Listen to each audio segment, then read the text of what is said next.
Series. जैसा कि आप जानते हैं कि हम लोग CAVT BLLB के डोमेन सब्जेक्ट लीगल स्टडीज़ को डिस्कस कर रहे थे, जिसके फर्स्ट चैप्टर का फर्स्ट पार्ट हमने पिछले वीडियो में कवर किया था और ये सेकंड पार्ट है। आप सेकंड पार्ट के लिए अगर देखना चाहते हैं तो आप हमारे वीडियो में अंत तक बने रहिए। आइए देखते हैं चैप्टर 1 का सेकंड पार्ट। हमारा यहाँ पे attorney general of India. Attorney general of India में फर्स्ट है हमारा, attorney general is the first legal officer of the country. Attorney general जो होता है वो first legal officer of the country, India का पहला लीगल ऑफिसर अटॉर्नी जनरल होता है। उसके बाद सेकंड है हमारा, देखिए, attorney general appointed by president of India under article 76। Article 76 के तहत प्रेसिडेंट के द्वारा अटॉर्नी जनरल का अपॉइंटमेंट किया जाता है। उसके बाद इनकी क्वालिफिकेशन सेम वैसे ही होती है जैसे सुप्रीम कोर्ट जजेस की। जो सुप्रीम कोर्ट जजेस की क्वालिफिकेशंस होती हैं वही अटॉर्नी जनरल की भी क्वालिफिकेशंस होती हैं। उसके बाद फोर्थ नंबर हम देखेंगे, attorney generals office term is not mentioned in constitution of India. यानी कि अटॉर्नी जनरल का ऑफिस टर्म यानी कार्यकाल कॉन्स्टिट्यूशन ऑफ इंडिया में मेंशन नहीं किया गया है। ध्यान से सुनिएगा आप लोग, मेंशन नहीं किया गया है। इसके बाद फिफ्थ है हमारा, he submitted his resignation to the president. ये अपने रिजाइनेशन को प्रेसिडेंट को सबमिट करते हैं, अपना रिजाइनेशन प्रेसिडेंट को देते हैं। यानी इनका अपॉइंटमेंट और रिमूवल, रेजिग्नेशन सब कुछ प्रेसिडेंट के द्वारा ही होता है। उसके बाद हम सिक्स्थ देखेंगे, यहाँ पे इनकी सैलरी और अलाउंसेस जो हैं मेंशन नहीं किया गया है कॉन्स्टिट्यूशन ऑफ इंडिया में। उसके बाद लेकिन फिर भी इन्हें प्रेसिडेंट के द्वारा दिया जाता है। उसके बाद हम सेवन्थ नंबर देखेंगे, he has right to audience. यानी कि ये पार्लियामेंट में बैठ सकते हैं लेकिन वोटिंग नहीं कर सकते हैं, किसी भी मैटर पर ये वोटिंग नहीं कर सकते हैं। इनके पास राइट टू ऑडियंस होता है बट नॉट, इनके पास ये राइट टू वोटिंग नहीं होता है। इनके पास राइट टू ऑडियंस होता है लेकिन राइट टू वोटिंग नहीं होती है। उसके बाद एट्थ हम देखेंगे, ये पार्लियामेंट को प्रोसीड कर सकते हैं, he can proceed the parliament. ये पार्लियामेंट को प्रोसीड कर सकते हैं और इनके पास राइट टू ऑडियंस भी होता है। ये दोनों बहुत ही महत्वपूर्ण है, सेवन्थ और एट्थ नंबर बहुत ही इम्पोर्टेंट है। उसके बाद नाइन्थ में देखेंगे हम, first attorney general. First attorney general MC स्टेलवार्ट थे, इसको ध्यान में रखिएगा। उसके बाद टेंथ नंबर देखेंगे, करंट में R वेंकटी रमण ही अभी बनाए गए हैं। उसके बाद हम देखते हैं सेवन्थ नंबर, अटॉर्नी जनरल के बारे में हमने इतनी चीज़ ही देखी। अब आगे देखते हैं सेवन्थ में सॉलिसिटर जनरल के बारे में। सॉलिसिटर जनरल कोई पोस्ट नहीं है, इसे कॉन्स्टिट्यूशन में मेंशन नहीं किया गया है। इसे पार्लियामेंट के द्वारा एक कानून, एक लॉ पारित करके बनाया गया है। करंट में तुषार मेहता हैं जो हमेशा न्यूज़ में बने रहते हैं, कभी कभार दिखते हैं। सुप्रीम कोर्ट के सरकार के तरफ से, सरकार की तरफ से, गवर्नमेंट ऑफ इंडिया की तरफ से ये सुप्रीम कोर्ट में केसेस ये अपील करते हैं। उसके बाद है eighth number, advocate general. Attorney general हो गया, सॉलिसिटर जनरल हो गया, अब हम एडवोकेट जनरल के बारे में देखेंगे।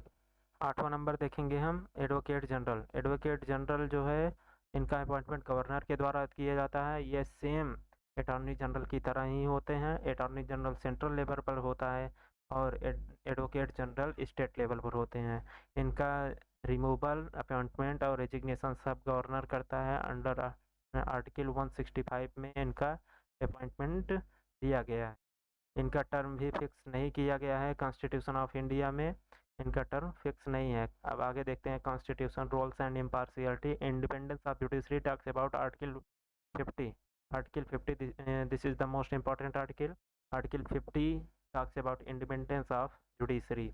इसे आप लोग याद रखिएगा, एक सुप्रीम कोर्ट का जजमेंट है, उतना इम्पोर्टेंट नहीं है। आर्टिकल 21 जो कि right to life and personal liberty को एक्सटेंड किया गया, सुप्रीम कोर्ट के एक जजमेंट के द्वारा आर्टिकल 21 को एक्सटेंड किया गया है, जिसमें स्ट्रीट वेंडर को राइट दिया गया। यानी स्ट्रीट वेंडर किसे कहते हैं, जो कि जो ठेले चलाते हैं और गली मोहल्लों में छोटी छोटी दुकानों को स्ट्रीट वेंडर कहते हैं। तो उनके पास एक राइट दिया गया उन्हें कि अपनी दुकानें ऑपरेट कर सकते हैं गली में। उसके बाद सेकंड है हमारा, ये फर्स्ट हो गया। अब सेकंड हमारा है right to livelihood and daily wage. जो डेली कमाने खाने लोग वाले लोग हैं, जैसे लेबर वगैरह हैं, उनके पास जीने का अधिकार, राइट टू लाइवलीहुड दिया गया उन्हें, आर्टिकल 21 को एक्सटेंड करके। उसके बाद हम आगे देखते हैं रोल ऑफ जुडिशरी। जुडिशरी के रोल में देखते हैं, फर्स्ट है हमारा jurisdiction of supreme court. 5 organs jurisdiction of Supreme Court, there are 5 organs। First है हमारा ओरिजिनल जुरिस्डिक्शन, सेकंड है हमारा रिट जुरिस्डिक्शन, थर्ड है हमारा अपीलिएट जुरिस्डिक्शन, फोर्थ है एडवाइजरी जुरिस्डिक्शन, और फिफ्थ है हमारा स्पेशल पावर। एक एक को, पांच के पांचों को एक एक करके हम डिटेल में डिस्कस करेंगे। आगे देखते हैं, फर्स्ट है हमारा ओरिजिनल जुरिस्डिक्शन। यहाँ देखिए, what is original jurisdiction. Original jurisdiction क्या है, ये आपको ज़रूर पता होना चाहिए। और आर्टिकल भी कुछ मायने रखते हैं, जैसे रेड जुरिस्डिक्शन के, एडवाइजरी क्या, स्पेशल पावर के, बस इतने ही। और रेड जुरिस्डिक्शन आपको अच्छी तरीके से आना चाहिए। आप लोग आगे देखिएगा। ओरिजिनल जुरिस्डिक्शन अभी देखते हैं हम लोग। Cases filed that can be directly considered by supreme court without going to the lower courts before that. यानी कि बिना लोअर कोर्ट गए हुए सीधे सुप्रीम कोर्ट में केस फाइल करना ही ओरिजिनल जुरिस्डिक्शन कहलाता है। ये इसमें ओरिजिनल जुरिस्डिक्शन में कौन कौन से केसेस आते हैं, स्टेट वर्सेस स्टेट के केसेस आते हैं। तो स्टेट के बीच जो डिस्प्यूट होते हैं, उन्हें रिसॉल्व करने के लिए सीधे सुप्रीम कोर्ट जाया जाता है। सेंट्रल और स्टेट के बीच में जो भी डिस्प्यूट होता है, उन्हें रिजॉल्व करने के लिए सुप्रीम कोर्ट जाते हैं। ये अंडर आर्टिकल 131 के अंतर्गत आता है। उसके बाद हमारा है second rate jurisdiction. Rate jurisdiction के बारे में देखेंगे। Violation of fundamental rights affected person can be suit in supreme court under article 32 और इन हाई कोर्ट अंडर आर्टिकल 226। यानी कि किसी भी व्यक्ति को फंडामेंटल राइट्स, किसी भी व्यक्ति का फंडामेंटल राइट यदि वायलेट होता है, तो वह व्यक्ति सुप्रीम कोर्ट में आर्टिकल 32 के तहत केस कर सकता है और आर्टिकल 226 के तहत हाई कोर्ट में केस कर सकता है। यानी कि जो भी व्यक्ति, जिनका भी फंडामेंटल राइट वायलेट होता है, वो आर्टिकल 32 के तहत सुप्रीम कोर्ट जा सकते हैं और आर्टिकल 226 के तहत हाई कोर्ट जा सकते हैं। उसके बाद यहाँ देखेंगे according to B R Ambedkar क्या कह गए हैं। अब आप लोग लॉ पढ़ रहे हैं तो B R Ambedkar this is a great man, ऐसा इन्होंने कॉन्स्टिट्यूशन को फ्रेम किया है। वैसे कॉन्स्टिट्यूशन को फ्रेम करने वाला करंट में तो नहीं ही होगा, हमें ऐसा लगता है। कॉन्स्टिट्यूशन के फ्रेम को देखिए तो बहुत ही अच्छे तरीके से उसकी प्रस्तावना में ही आपको उसकी पूरी झलक दिख जाएगी कि कॉन्स्टिट्यूशन क्या कहता है, क्या कहना चाह रहा है। तो आइए देखते हैं according to B R Ambedkar article 32 के विषय में क्या कहते हैं। Article 32 is the heart and soul of the Indian constitution. यहाँ देखिए, कहे हैं कि article 32 is the heart and soul of the Indian constitution, this is the most important statement. आप लोग याद रखिएगा, यदि यहीं पे आ जाए what is the soul of Indian constitution, तो वहाँ पे प्रस्तावना होगी, और वहीं आ जाए heart and soul of the Indian constitution, heart and soul आ जाए तो आर्टिकल 32, और केवल सोल आ जाए तो प्रस्तावना हमारी होगी। आगे देखते हैं, कॉन्स्टिट्यूशन की प्रस्तावना जो होती है, soul of the Indian constitution, ये भी बी आर अम्बेडकर ही कहे हैं। तीसरा नंबर देखते हैं, appellate jurisdiction. A person can appeal in supreme court and again the decision of high court under against the decision of high court under article 136। Appellate jurisdiction यह jurisdiction यह है कि एक व्यक्ति हाई कोर्ट में cases file किया है, वह हाई कोर्ट के डिसीजन से संतुष्ट नहीं है, तो वह आर्टिकल 136 के तहत वह सुप्रीम कोर्ट में हाई कोर्ट के डिसीजन के अगेंस्ट अपील कर सकता है। इसे ही अपीलेट जुरिस्डिक्शन कहते हैं। अब आगे देखते हैं advisory jurisdiction. What is advisory jurisdiction? The supreme court is not bound, supreme court बाध्य नहीं है to give advice on such matters, किसी भी मैटर पर एडवाइस देने के लिए। सरकार को किसी भी मैटर पर एडवाइस देने के लिए सुप्रीम कोर्ट बाध्य नहीं है, और the president is not bound to accept an advice, और प्रेसिडेंट भी नहीं बाध्य हैं और उनके सुप्रीम कोर्ट के एडवाइस को एक्सेप्ट करने के लिए, कि नहीं, हम नहीं, उनको एक्सेप्ट करना ही पड़ेगा। ऐसा कुछ नहीं है। कमिंग अंडर आर्टिकल 143 आर्टिकल 143 के तहत एडवाइजरी जुरिस्डिक्शन आता है। स्पेशल पावर में जुडिशियल रिव्यू है।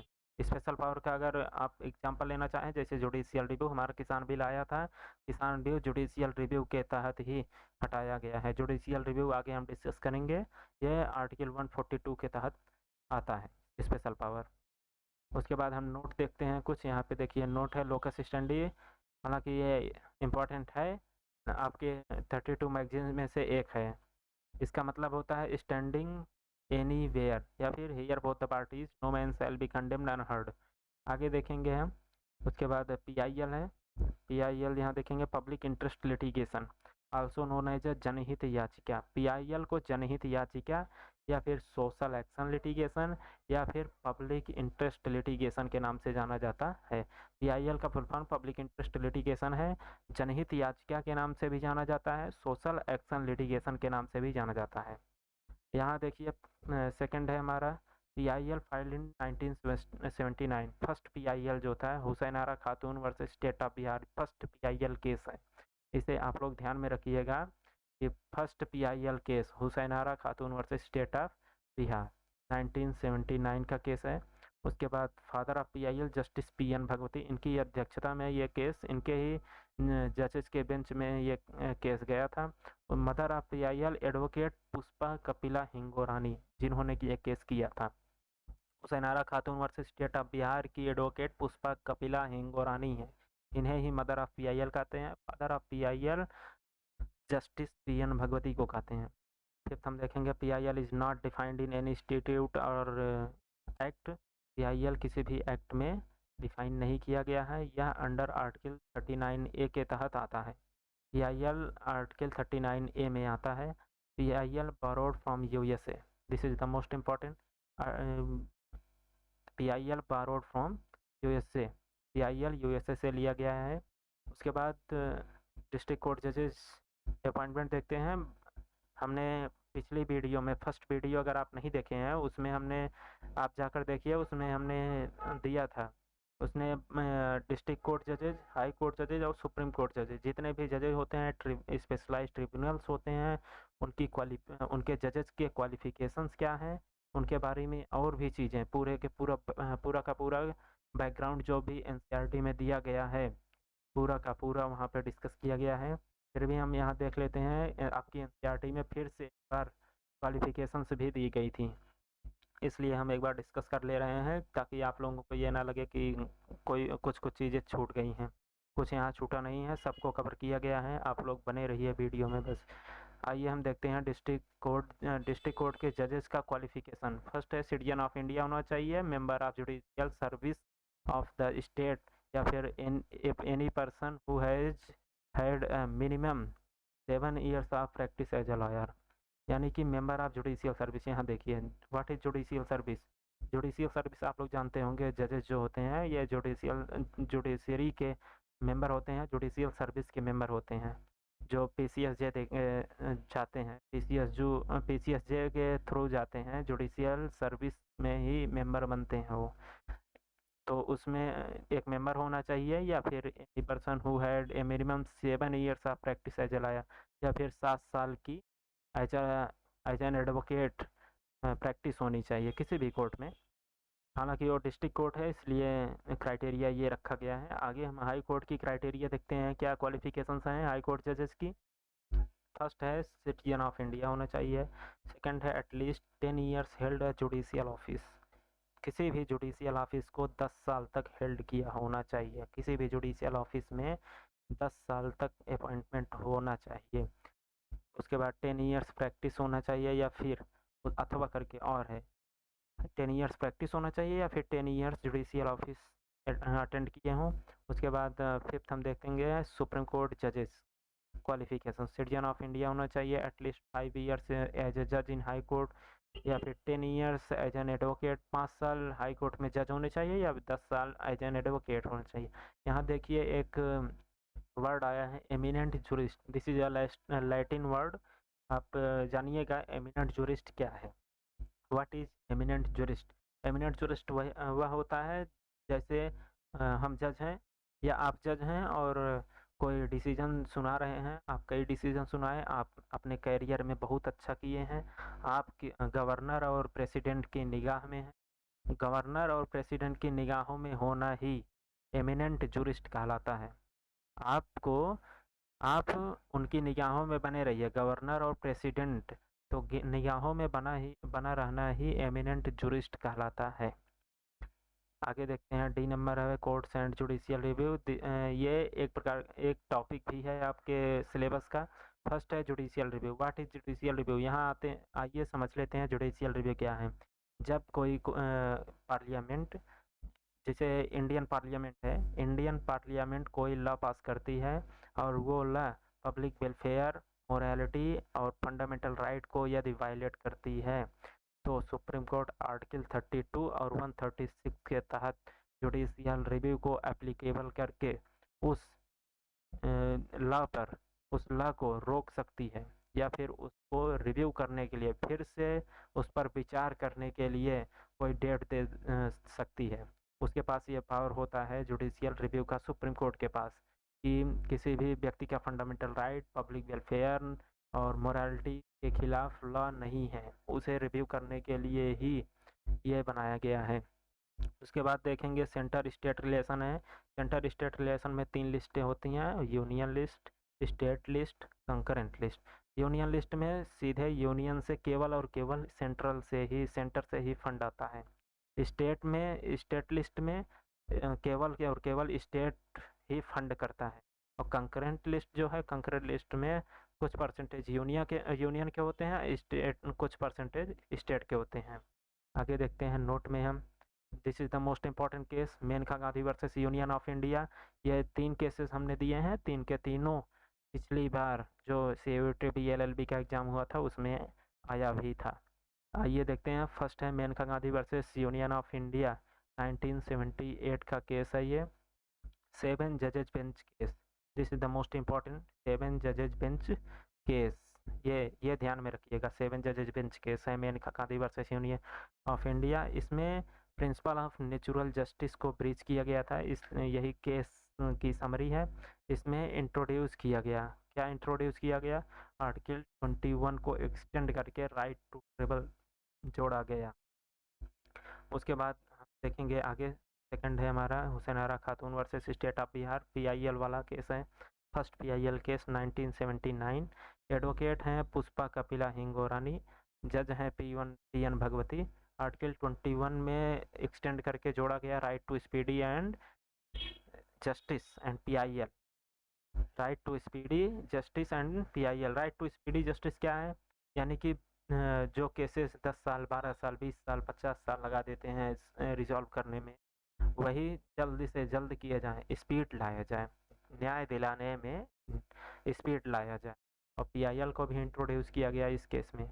उसके बाद डिसीजन, इसका डिसीजन जो था 9 मार्च 1979 को आया था। ये 3 जजेज बेंच केस है, यह ध्यान में रखिएगा। उसके बाद Kesavananda Bharati case, Kesavananda Bharati versus state of Kerala, this is the most important case. यहाँ देखिए 1973 का केस है, 13 जजेज bench case, this is the most important 13 जजेज बेंच केस। अब तक का सबसे हाईएस्ट सिटिंग जजेज कॉन्स्टिट्यूशनल बेंच की केस है ये। यानी कि 13 जजेज बेंच केस जो है, ये केवल और केवल इसी केस में सिटिंग हुई थी 13 जजों की, और किसी भी केस में 13 जजों की 13 जजेज बेंच केस नहीं बना है आज तक। उसके बाद देखते हैं, this case is also known as a basic structure doctrine case या फिर फंडामेंटल राइट केस। इसे बेसिक स्ट्रक्चर डॉक्ट्रिन केस और फंडामेंटल राइट केस के नाम से भी जाना जाता है। This case is prohibited to amend the basic structure of constitution. यही है भैया जो इंट्रोड्यूस किया गया था, यही है जो इंट्रोड्यूस किया गया था इस केस में, कि बेसिक स्ट्रक्चर जो कॉन्स्टिट्यूशन ऑफ इंडिया का बेसिक स्ट्रक्चर है उसे हम अमेंड नहीं कर सकते हैं, उसे पार्लियामेंट अमेंड नहीं कर सकती है। उस समय CJI थे सर्वमित्र सीकरी, एडवोकेट थे इस केस के नानी पालकी वाला इस केस के एडवोकेट थे। उसके बाद यही हमारा लेक्चर समाप्त होता है। चैप्टर 1 आपका कंप्लीट होता है। कंटेंट लिए गए हैं पूरे के पूरे एनसीईआरटी से ही लिए गए हैं। सब्सक्राइब करिए, वीडियो को लाइक करिए, अपने दोस्तों के साथ शेयर करिए। जो भी और पूरी की पूरी तरह से बीएलएलबी प्रिपरेशन करना चाहते हैं वो हमारे इस चैनल से जुड़ सकते हैं। जय हिंद।